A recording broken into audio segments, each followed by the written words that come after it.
All right, on to tonight's roundtable. We have Jonathan, aka NoFate247, Mark, Flex Marks the Spot, and then Kurt, aka the Kurt Locker. We're gonna dive right in to. Oh, and I'll also mention we'll make sure all of their YouTube links are plugged into the description of the episode, and subscribe to all of them, please, please, please. All right, number one. So to all of you, what's the most disappointing product you've purchased or been sent for your home gym? And I'm thinking this is something you may have been excited for. And then once you got it, you realized, oh, it's just a normal thing or it's a dud. I'll go first because no one else is, I guess. Hopefully I have it timed out here. I will tell you right off the top, it was the Titan Fitness Safety Squat Bar made in America. I was on the beach with my family when they just dropped it. I ran to my car, got my credit card, bought it over the phone. I was so excited because it was USA made, and I assumed it was an upgrade to their previous Safety Squat Bar. And I was all hyped up for my Safety Squat Bar. Got it in. Wah, wah, wah. It was a big letdown because the sleeves were just a joke, and it was actually a step back. Even though it was made in the USA, it was a step back from their previous version. And I was way overhyped because I want more companies to be making American-made equipment, but I want them to do it right, and this wasn't the case. That's a really good one. Yeah, I don't even know if they're I haven't seen it back on the site very often, pretty much since the initial launch. I'm wondering if that was even just a limited run, if they even plan to continue offering it. I think it caught enough hate. Yeah, they were pretty excited to release that one too. Mm-hmm. Yeah, I've actually been giving this a lot of thought, and I don't know. 30 minutes. In the 30 minutes I've had, been putting my kids down to sleep, all that kind of stuff. I was like, man, I don't know if I know of something super disappointing. I can't speak to, so it's not the total piece of equipment, but a single piece of a larger piece of equipment that was really disappointing. And so the Rep Oxalis yoke. As a yoke is actually a great piece of equipment. It's a really nice yoke. It's well made. It's super heavy duty and beefy. The piece that was disappointing to me was the frame carry attachment that they have with it. For just a couple reasons. I'm still working on getting back into doing reviews, and it'll come out in the review then. But when you use that, it actually throws the weight off. It's not centered anymore between the front and back of the yoke. And because the yoke is so heavy duty, it's so heavy to start with that when you pick it up, the whole thing just starts to kind of fall over on you. So again, a great piece of equipment. I just think that particular element of it could have been done a little bit better. That's actually good to know. I picked up the yoke also, and I was using it as a squat stand initially, and didn't really like it for a squat stand. It worked fine, but it was just wasn't as good as like an old Titan X3 standalone squat stand that I had. So finally started using the Ox yoke as an actual yoke now that the weather's kind of cleared up a little bit here in Colorado, and I did not get the frame carry attachment, but I was kind of debating on that after using it these first couple of times. But it's actually good to know. But yeah, like you said, I love it as a yoke in the limited uses I've had for it. But with that, I guess pivot on over to my worst purchase, worst product that I've had recently. So mine was the Oak Club Alpha Spotters. I was really excited to pick those up, specifically to kind of use them in conjunction with a standalone Rhino that I picked up on Marketplace. Like, I'm not sure if anyone's aware of like how the Rhino's set up. You can't really use the regular J Cup like spotter arms like out, like if it's just the standalone, just because of the way the handles adjust on it. Pretty much the Oak Clubs would have worked perfect for that. So ordered them, super long lead, or not super long, but a decently long lead time shipping from Canada. Mm-hmm. Came in, and the UHMW on mine on one of them was pretty in pretty gnarly shape, which was weird considering the box was in good condition. It wasn't damaged or anything. So reached out to Oak Club about that. It took a little while to get a replacement piece of UHMW for that one particular spotter. And then turns out one of the holes was misaligned, so it just kind of really big annoyance, because of how expensive those were, and just kind of going back and forth. And with that, they were. I was kind of telling them, it's like, hey, like this, it's not the UHMW that's drilled badly. It's like the actual metal in the spotter. I tried using. Switching out one of the UHMW pieces from the other spotter arm, fitting it, and everything worked. Everything was kind of like off just for this one particular side of the spotter. So with that, they were trying to sell me like another. I don't even remember what it was, like another piece to repair it myself. And then after I told them to pretty much that was ridiculous, that they're trying to upcharge me for a repair that they wanted me to make. They want it told them just take it back, and they're like, okay, well, per our return policy, you have to pay for shipping. So it's like, okay, well, called up Chase and charged it back. And after that, they were really interested in paying for shipping to get them back after that. So that's my piece there. That was really disappointing, but I was really looking forward to. Yeah. So it was a little bit of a Karen on that, but I mean, with how expensive those were, it's like I don't really $629 plus shipping. So just out of curiosity, Really? Did you ever mount the one? Did you ever just mount the one on the Rhino to see how well it would have worked?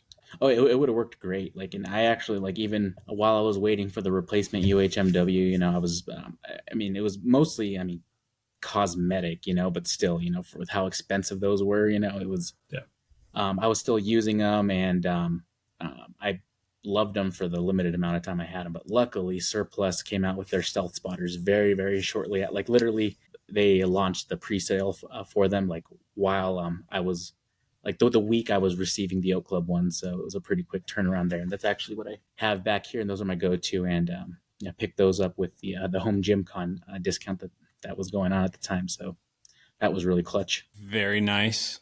Good examples. All right, Jonathan, you witnessed Titan comment on a rep post this week, and then it got deleted. Can you explain what you saw and your thoughts on it? Okay, so I'm going to take it from here. We're going to go a little bit in the Wayback Machine. For those of you who don't remember, Titan Fitness has always had free shipping.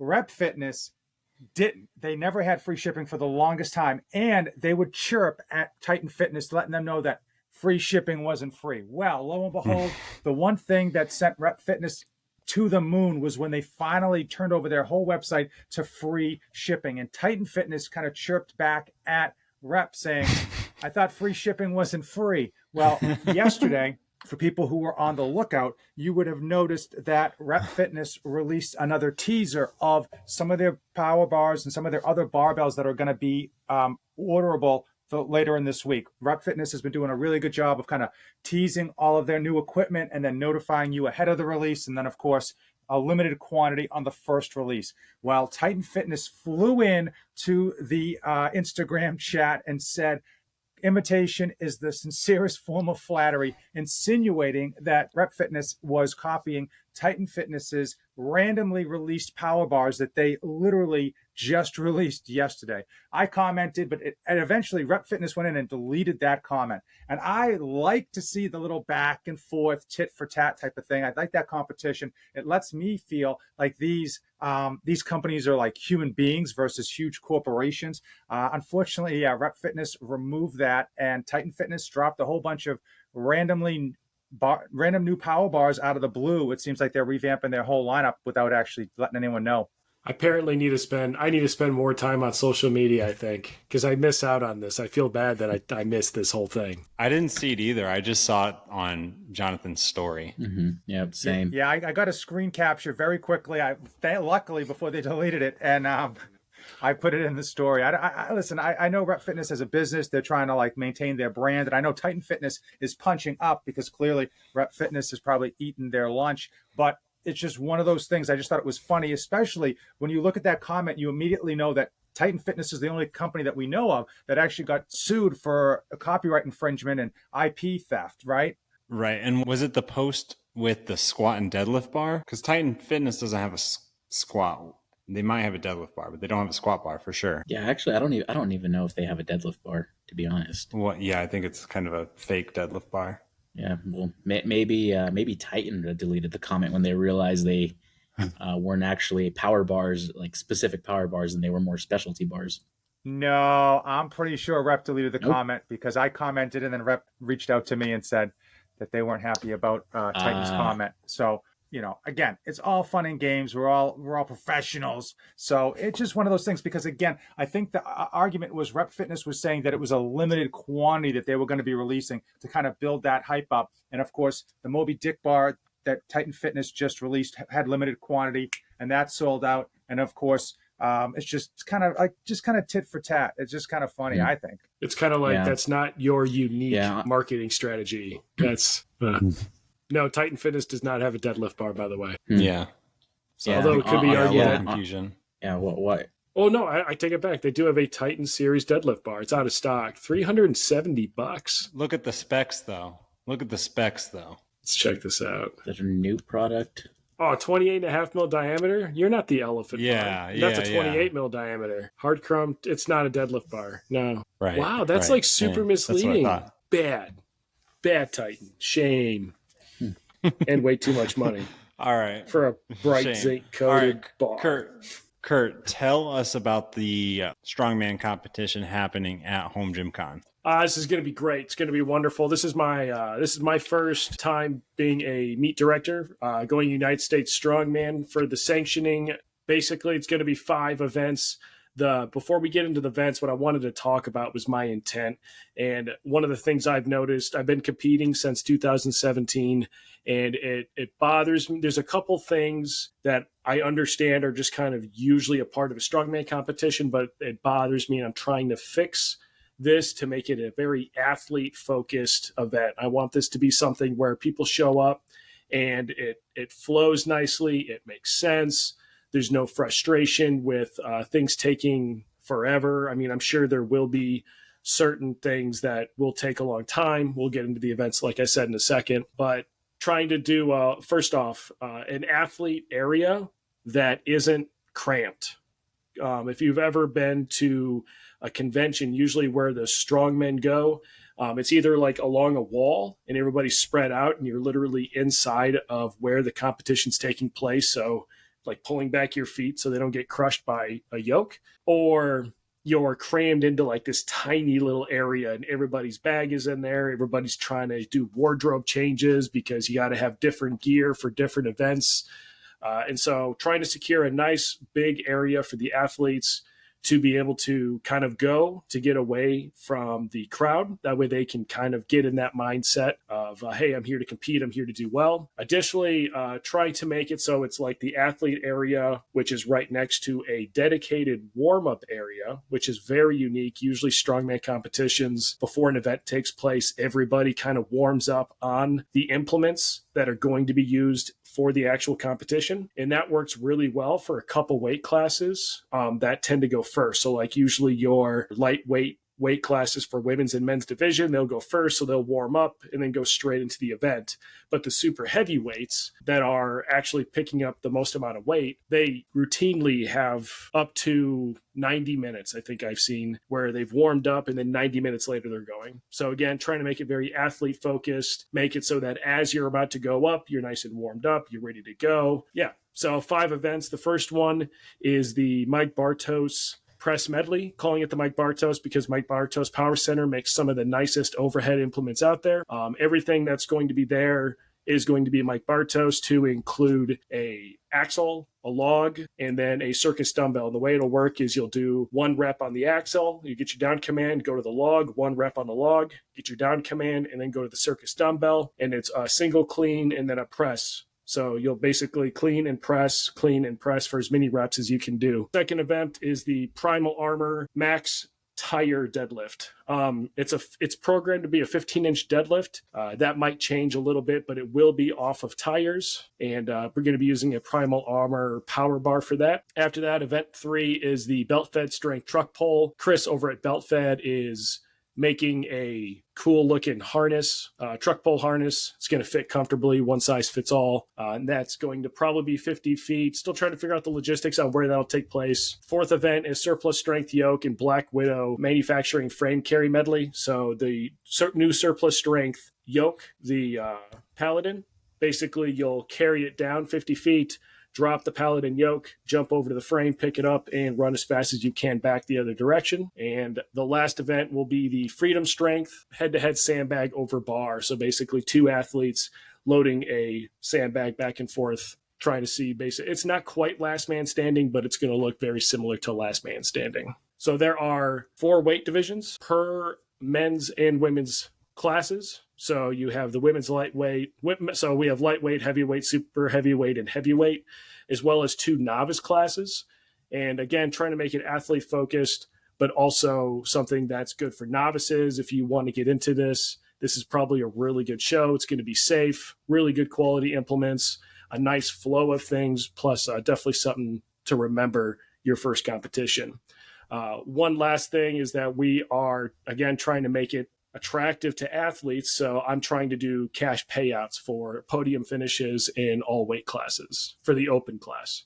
Unfortunately, the novices, not offering a cash for that one for first place, but first place in the novices does earn a ticket to USS Nationals in July. It's going to be great. Yeah, very cool. There will definitely be cash prizes too. We will take some of at the very, we're trying to get a title sponsor to help with that. We will also be taking percentage of sales, of ticket sales, and dispersing that as well. So there will at least be something, and that also depends on how many people come to HomeGymCon. But there will be at least some cash prizes for sure. Yeah. From the convention, even if we don't get any additional sponsors. So that will happen. All right. Yep. You guys have any questions for Kurt about that? That was a lot. Yeah, not any questions, but yeah, that sounds really cool. Just the log press and just some of the other like mini events that you guys had going on at HomeGymCon with just a handful of people. The energy and the atmosphere there was insane for what that was.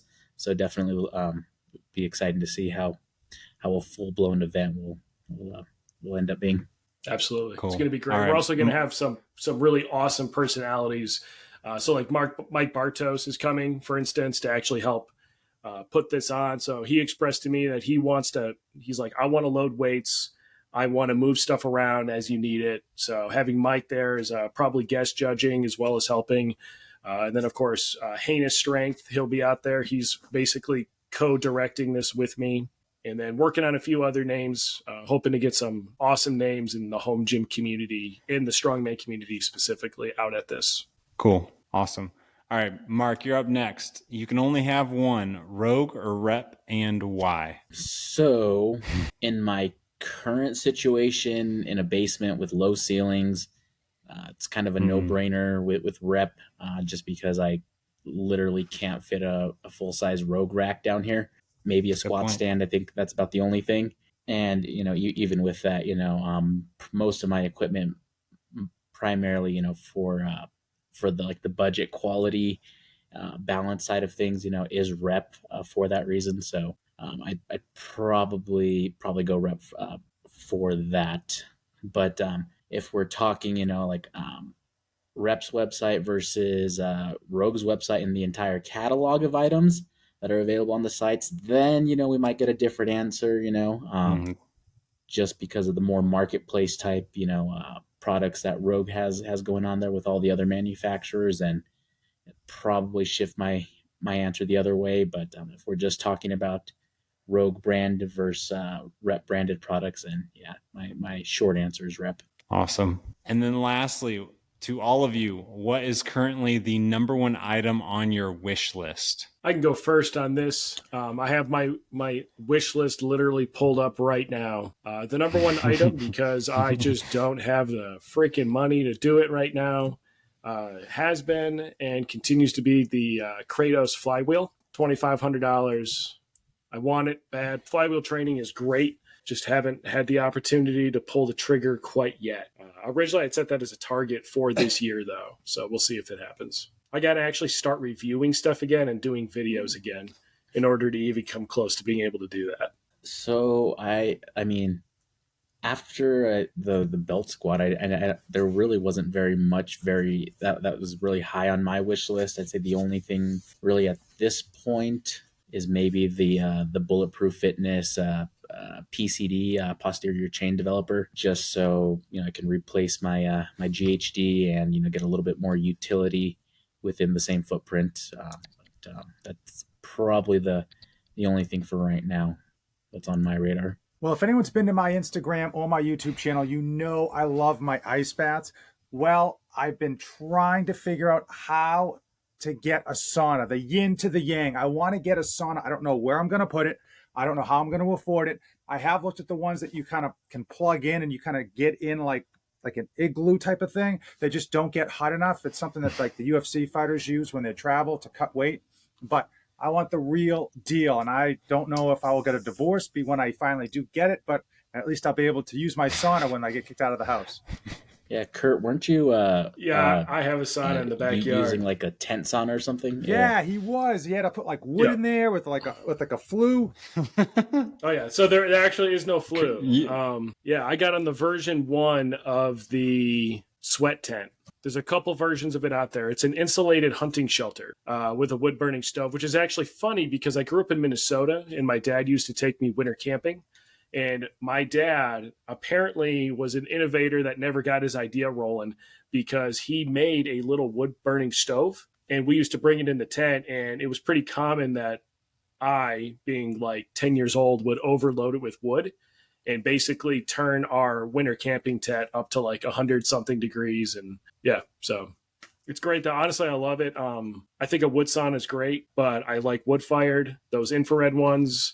I don't want to say any like complete statements. I personally do not trust exposing my body to that much infrared energy that you would need to do in those infrared smaller ones. I would much rather have a traditional wood burning one at this point. So yeah, I mean, check the sweat tent out. It's about $1,000, but mine has survived several windstorms. I don't take it down. I leave it up like constantly. And that's not an ad. I just actually really like it and it's great. I want a cold plunge. Yeah, I remember when you were first posting about that, that really piqued my interest because I'm kind of in the same boat as you, Kurt, where I don't know, I don't really want to go all out with like an infrared sauna. Like, I mean, I know the science behind it is, kind of, hit or miss depending on where you're looking. I'd rather just go traditional if that's the case. And yeah, I mean, hopefully, at some point, I think that'd be really cool pickup and not have to drop like 10 grand on a full-blown wood sauna. I also like it because, John, you brought up traveling. And you can travel with this thing. I've broken it down, put it in the bag, and brought it with me. So it breaks down. It's not like you're not going backpacking with it. Maybe the guy who does all the deadlifts in like frozen lakes and tundra and stuff, he might be able to go do something with it. But for the rest of us normal folk, like it's more of a glamping sauna, not so much a backcountry sauna. We should bring that to HomeGymCon, put it right out on the tee, and people can get their sauna in before they do like 18 holes. I almost did. I had a technical difficulty. Sure, yeah, you said that last year.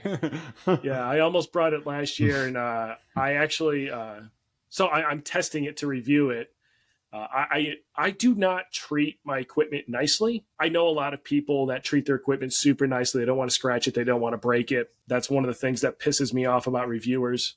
So when I do reviews, if it's going to break, I'm going to break it. And let's just say it didn't go to HomeGymCon because I found a weakness that they had to fix, which is funny because it's like a sauna. Just sits there. We're getting way off topic now. Finish the review, Kurt. I have the outline done. Right. I just need to go record it. All right, guys. Well, I think that's going to do it. Anything else before we go? No, I appreciate you having us on. It's always good to see you guys. Yep, likewise. Right back at you. Thanks Sorry for hopping on. Sorry about the internet connection over here, folks. Hopefully you've all hit the subscribe button for the podcast, and we're gonna keep these things going. They keep bringing me back because no one else will come on when I'm on. It's the weirdest thing. I don't know. When I say I can do it, everyone else just kind of drops out. Oh, I got to watch the kids. I gotta go to bed early. Unreal. All this other stuff. I got vacations. Yeah. So. Every 2 weeks, folks, if you want to see what we got. And the editing on here is pretty good. And if you look in the description, you'll see all of our YouTube channels. That's right. All right. Thanks, guys.